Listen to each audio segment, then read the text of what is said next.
The brain integrates information to create a stable perception of what's happening in the world. But this is no easy task, especially when information is coming in from different senses.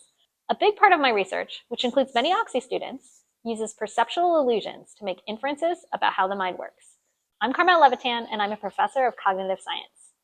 One of my research interests is time perception. Along with an Oxy student and collaborators, I wanted to see its effects. When people saw something flickering quickly with their eyes, would that distort their perception of how fast or slow they heard a sound beeping? Our work showed that exposing people to a fast set of flashes would slow down their perception of beeps relative to how fast the beeps were actually presented. Likewise, exposing them to a slower set of flashes could lead to a sped up perception of beeps. The same thing happened when we switched beeps with flashes. This tells us that our brain doesn't just keep time in separate senses, but that it can have an integrated timing mechanism. Since that set of experiments, I've studied several other illusions.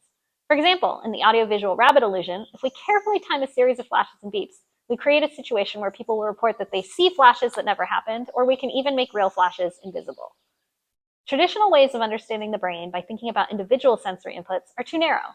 This multisensory approach has implications for education, art, and even the clinical context for understanding neuroplasticity after vision loss.